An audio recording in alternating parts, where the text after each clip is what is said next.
Quand on veut savoir ce que le mot matériau veut dire, il n'est pas toujours facile d'obtenir une réponse claire. On l'associe même parfois à certains domaines bien précis, comme la construction, le bricolage et bien d'autres, alors qu'en fait, un matériau c'est beaucoup plus. Un matériau c'est avant tout de la matière. L'homme la modifie, la travaille pour pouvoir s'en servir et finalement, c'est tout ce qui nous entoure. C'est la coque d'un téléphone portable, le fuselage de la fusée de demain ou encore les pièces du moteur d'une voiture de Formule 1. À chaque fois, on a travaillé de la matière dans un but précis pour obtenir la solution qui sera la plus adaptée. Ce que vous allez voir, c'est ce travail de création qui fait progresser l'humanité depuis la nuit des temps.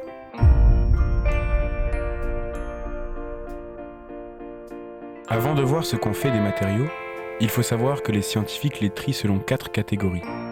Les polymères, qu'on appelle plus communément plastiques, peuvent être synthétiques comme le polyéthylène d'une bouteille d'eau, ou naturels, comme les protéines contenues dans le lait. Leur point commun est qu'ils sont constitués de macromolécules, c'est-à-dire des regroupements d'atomes de très grande taille. Il existe également les métaux, comme le fer et le cuivre, qui sont connus et travaillés par l'homme depuis des millénaires déjà. Sur le tableau périodique, ce sont tous les éléments situés en dessous de cette ligne. Ils sont très nombreux et la possibilité de faire des alliages comme l'acier permet d'obtenir finalement une grande variété de propriétés. On a aussi la famille des verres et des céramiques, qui sont des matériaux souvent fragiles mais durs. Les verres sont obtenus par cuisson d'une poudre qui se transforme en pâte visqueuse qu'on peut alors couler et mettre en forme. Les céramiques sont constituées d'une pâte qui est alors durcie, souvent par cuisson. Un pot de fleurs, une dent et du ciment appartiennent par exemple tous à cette famille. Il existe également les composites. Ce dernier groupe rassemble les combinaisons de matériaux de nature différente. On en rencontre souvent, comme avec le béton armé, assemblage d'une céramique et d'un métal, ou encore dans les composites à base de Kevlar, savant mélange de carbone et de polymère. Les applications possibles sont très nombreuses, et nous allons en voir quelques-unes. Mohamed Loukil, chercheur dans le domaine de l'aéronautique, recherche des matériaux toujours plus légers pour augmenter les performances des avions.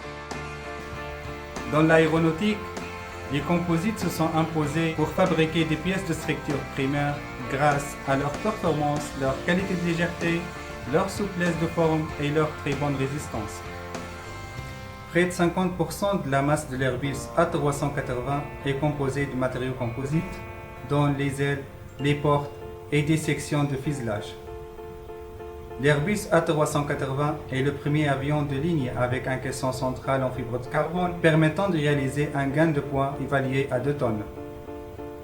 Et l'aéronautique n'est pas le seul domaine d'application pour lequel l'innovation dans les matériaux permet chaque jour de grands progrès. Le sport est lui aussi au cœur de cette innovation. Pour atteindre un maximum de sensations et de performances, le matériel sportif évolue. Donc bonjour, nous sommes au Canoë Kayak Club de Nancy-Tomblaine. Je vais donc vous présenter les différents matériaux qu'on va utiliser en canoë kayak. Donc, je vais commencer par le matériau le moins important, donc la fibre de verre qu'on va surtout utiliser pour la construction de base du canoë kayak. Ensuite on va avoir du mat. Ce qu'on appelle du mat, c'est exactement la même chose que la fibre de verre mais en tissé. Ensuite, sur la gamme de dessus, on va retrouver le Kevlar carbone qui va tout de suite être beaucoup plus rigide, et la gamme la plus solide, le carbone. Donc en gros, ce qu'on va utiliser en compétition, c'est surtout du Kevlar carbone et du carbone. Donc la différence entre le Kevlar carbone et le carbone, c'est que le Kevlar carbone va être un peu moins rigide que le carbone, et sur les sensations en bateau, on va retrouver ça. Le carbone, on va avoir un bateau qui va réagir beaucoup plus, tandis que avec le Kevlar carbone, on aura un bateau un peu plus mou, donc un peu moins réactif. Pour faire tenir tous ces matériaux, on va les mélanger à de la résine époxy et du durcisseur. Donc on va mélanger pour avoir un ensemble bien homogène. Et on va imbiber ça avec un pinceau ou carrément tout de suite dans les moules. Les kayaks en composite sont de plus en plus nombreux et se sont imposés dans le monde de la compétition. Donc au fil du temps, on a pu constater une évolution au niveau des matériaux. Avant, on avait des canoës-kayaks en bois. puis en polymère et ensuite en composite. Donc on peut dire que grâce au composite, on a eu une bonne évolution. Si les composites se sont imposés en compétition pour le kayak, d'autres domaines font appel à toutes les familles de matériaux existantes. C'est le cas pour l'automobile et les sports mécaniques, dont le karting est un bon exemple. Donc les matériaux sont également présents dans le domaine des sports mécaniques. Donc à la plus basse échelle, ici on a l'exemple d'un karting 125 cm3, catégorie X30 qui développe 30 chevaux. On a donc ici l'exemple de 4 grandes catégories de matériaux qui sont réunis. Donc à savoir les polymères, les métaux, les matériaux composites ou encore les céramiques. Donc les polymères sont majoritairement utilisés dans les éléments de carrosserie pour leurs propriétés de souplesse et d'absorption des chocs. Les métaux sont généralement utilisés pour concevoir le moteur ou le châssis, puisqu'ils ont des propriétés très intéressantes de résistance et à la température ou aux efforts mécaniques. Ensuite, les matériaux composites, donc on a l'exemple du siège ici, qui est constitué de résine époxy et de fibres de verre. Et pour finir, les céramiques sont généralement peu utilisées dans le domaine des sports mécaniques, mais c'est seulement dans les motorisations, généralement, afin d'augmenter les performances, on peut trouver des roulements à billes en céramique qui réduisent beaucoup la friction entre les éléments qui constituent le roulement. Le karting et le kayak montrent bien le dynamisme et l'innovation dans les matériaux. C'est la même chose dans l'industrie, où le choix des matériaux est déterminant, surtout que les contraintes de rentabilité et d'efficacité sont plus importantes. Donc Filcryo fabrique des échangeurs thermiques dédiés à des applications cryogéniques, c'est-à-dire des applications dans des plages de température qui sont très basses, on va dire de moins 270 degrés à 65 degrés Celsius. Ces échangeurs sont utilisés dans des procédés, on va dire hydrocarbures, plus de la pétrochimie, tout ce qui est gaz naturel, éthylène, et aussi procédés de l'air, donc pour liquéfier des gaz ou pour réchauffer des gaz, mais toujours à des températures très basses. Ces échangeurs sont en aluminium et servent de vecteur d'échange entre des fluides chauds et des fluides froids pour atteindre les températures voulues suivant les conditions du procédé voulu par le client. C'est le même principe de fonctionnement qu'un radiateur de voiture, eau-air, où l'air permet de refroidir l'eau qui alimente le moteur. Là, dans le même cas, c'est pareil. Ces échanges thermiques sont faits par ce que l'on appelle des ondes d'échange, qui sont fabriquées en aluminium, c'est ce que vous pouvez voir ici, à l'intérieur de l'échangeur. Ces ondes permettent de créer du contact entre le métal et le fluide, permettant d'échanger, donc on va dire de la chaleur ou du froid, avec le métal qui transmettra cette quantité d'énergie aux fluides qui sont voisins, qui circulent dans les strates de l'échangeur. Pour obtenir les performances demandées, ces échangeurs sont assemblés avec le plus grand soin et selon des procédés industriels de très grande échelle. Les ondes d'échange sont obtenues à partir de feuilles d'aluminium qui sont embouties, puis on superpose ces ondes une à une en veillant à ce qu'elles soient bien positionnées. Elles sont alors passées dans des fours spécifiques, comme celui utilisé ici, afin de souder l'ensemble de l'échangeur. C'est l'un des plus grands au monde. Il faut bien sûr faire les meilleurs choix pour les matériaux à utiliser, car l'impact financier est considérable à une telle échelle. Mais, dans d'autres domaines, les contraintes et les objectifs ne sont pas nécessairement les mêmes. L'art, par exemple, dans lequel on s'intéresse davantage à l'aspect et à la texture des matériaux, en est un exemple majeur, et notamment ici, chez Dôme, à Nancy. Dôme est une grande cristallerie et verrerie d'art fondée en 1878, qui possède un savoir-faire et une technique de fabrication unique au monde. Benoît Krantz, responsable de l'atelier de création, nous livre le procédé de fabrication. Pour créer l'une de nos œuvres en cristal, il nous faut tout d'abord modeler la pièce. Modelage qui est fait d'après des esquisses, des croquis fournis par des artistes ou par notre propre équipe de création. Ensuite, nous modelons la pièce en terre, puis ensuite adaptons les différentes ciselures sur un plâtre comme nous en voyez. Donc, à partir de cette maquette en plâtre, nous allons réaliser un moule avec des coquilles de plâtre et différentes membranes de silicone qui vont s'assembler pour créer ce moule complètement fermé. Ensuite, dans lequel nous allons couler de la cire liquide tout d'abord, qui après un certain temps de prise va être démoulé en ouvrant donc, les différentes parties du moule, puis libéré pour poursuivre le process.